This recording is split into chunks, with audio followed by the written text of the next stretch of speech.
ژنێک عاشقی پیاوەکەی بێ پیاوێک عاشقی ژنەکەی بێت تەسەوڕ ناکەم یعنی باوەڕتان هەبێت لەگەڵ ئەو دینداری کە من باسی یەکەم حەج ساحرێ بتوانێت ژیانیان لێ تێک بات. ژنی ئەمڕۆ پیاوی ئەمڕۆ یعنی یەکتریان خۆش ناوێ، من باسی هەندێک خانەواداکەم باشە یەکتریان خۆش ناوێ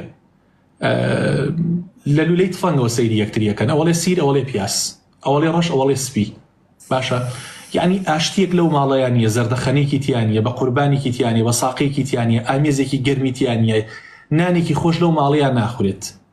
ئەجا ئەمانە هەموو ژیانیان بۆتە کێشە و مشکیلە، بۆیە ناچار پەنا ئەبەنە بەر شێخ و مشایخ و مۆلا و ئەمانە ئەڵێن ئێمە سەحرمان لێکراوە. کاکە تۆ ئەسڵەن وشەی خۆشەویستی لە ماڵەکەتان نییە، ئێوە یەکتریتان خۆش ناوێت، ئەسڵەن ئێوە بە کەڵکی ئەوە نەماون لەگەڵ یەکتریا بژین، ئیتر بۆچی ئیکەنە سەر سەحر، بۆچی ئیکەنە سەر جنۆکەی داماو، جنۆکەی داماو چۆن ناتوانێت بەبێ ئیزنی خوای پەروەردگار ژیان لە تۆ تێک بات. ليس لهم سلطان على الذين آمنوا وعلى ربهم يتوكلون. هر إيماندار يتوكلي بخواي جوره هبيت باشا إيمانك يبتوي هبيت شياطين ناتواني جيان لتوت يكبات أو خلق إمرو أجر بتشوكترين كيشو قرفتي هبيت رجع خاطر سر جنوك وسر سحر وسر برزايك ولا بيخوش حالني وحسودي بجيان مانديت تكاي خوتان يعني خوتان شون بلي صاف كان لما سلانا يعني أم بازرگانانی کە بەدناو دینەوە وديان ڕوقی شەرعی بەسەر خەڵکاخێنن بەڕاست لەلایەن ئافرەتەوە یعنی بازاریان زۆر گەرمە بەر ناکەون. ڕاستە قورئانت بەسەرا خوێنێ پارەت لێ ناسەنێ، بەڵام لەولاوە لە هەنگوینەکە لە ئاوی زەمزەمەکە لە ڕەشکەکە 200,000 لێ سەنێت و خەڵکە بێ وەعی بێ بەڕاستی. وإذا سألك عبادي عني فإني قريب. خوای گەورە نزیکە لە هەمومانەوە. چ پێویستەکە بەڕاستی بڕۆی بۆ لای شێخ و مشایخ و مەلا؟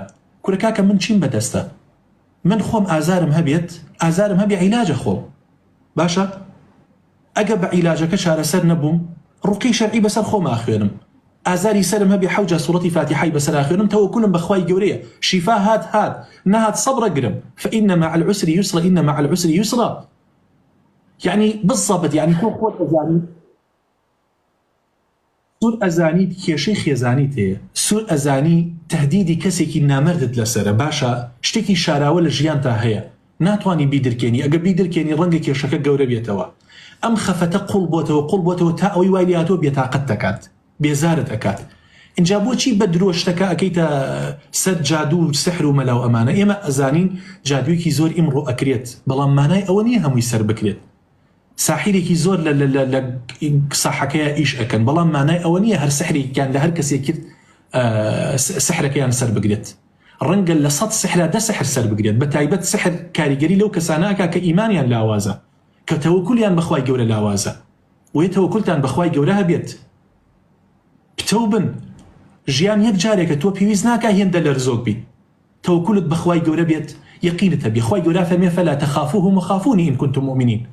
لە هیچ کەسێک مەترسە، نە لە شەیاطین نە لە جنۆکە لە ئینسان، لە هیچ کەسێک مەترسە، بەس لە ئەڵڵا بترسە. ئەگەر ئیمانداری تەوەکولت بەخوا بێت، وعلى الله فتوكلوا إن كنتم مسلمين. ئەگەر تۆ مسلمانی تەوەکولت بەخوای گەورە بێت، مەلەفی خۆت تۆ ژیانت، مردنت، ئاوت، هەناست، ئۆکسجینت هەمووی بەدەست ڕەب العالەمینە. وەچی وا لە خۆتەکەی کە عەلە ئەساس من جنۆکەی ژیانی کۆنتڕۆڵ کردو؟ يعني ئێستا خەڵک گەڵێ چی؟ وەڵام من لە ماڵەوە ئەوە نازام دەرگا پێوادرێت، وەڵا یا موبەریدەکە زیا بووە یا مناڵی پێوەی داوە، هەر لە خۆی دەرگا قەت پێوە نادرێت. بەتایبەت ئەگەر ماڵی سوڵەتی بەقەڕی تیا بخوێندرێت، ماڵێک نوێژی تیا بکرێت، شەیاطین چۆن ئەتوانن بە ئاشکرا ژیان لە ئینسان تێک بن؟ کاکەوان لە کەوکەبێک، ئێمە لە کەوکەبێک، ئێمە جنۆکە ئومەتێکە، ئێمەش ئومەتێک، طیر و طویر هەموویان ئومەتێک، ئێمەش ئومەتێک. هەچی ڕوح لەبەری ناو دەریاکان و زەریاکان و ئاو هەیە، ئەوانش ڕوح لەبەرێکن بۆ خۆیان. کەواتە ئومەمون ئەمثالوکم، وەکو ئێمەوان، ئێمە چۆن ناتوانین ژیان لەوان تێک دەین، ئەوانش ناتوانن ژیان لە ئێمە تێک دەن. تێگەی؟ ئیلا لە ڕێگەی سحرەوە، ڕێگەی سحریش وەکو وتم ئیلا بئیذن الله، ئەبێ ئیزنی خوای لەگەڵا بێت. هیچ مەلائیکەیەکی مقەڕەب، جبریل سلامی خوای لێبێ، لە هەموو مەلائیکەکان مقەڕەبە، نازانی مستەقبەلی تۆ چییە، نازانی دڵ و دەرونی تۆ چیتیایە، نازانی لە ماڵەکەی توا چییە گوزەرێت، و ناتوانێ ژیانش لە تۆ تێک بات ئیلا مەگەر ئەمری خوای پێبێت. کەواتە ئێمە هەموو شتێکمان بەدەست ئەڵڵایە سوبحانه وتعالى. بۆیە خۆتان سافکەن، غیرەت بدەنە خۆتان، حەبێ تااقەتیە گرتی نابێ بڵێ ئەمە ئیشی شەیاطینە، ناکرێت.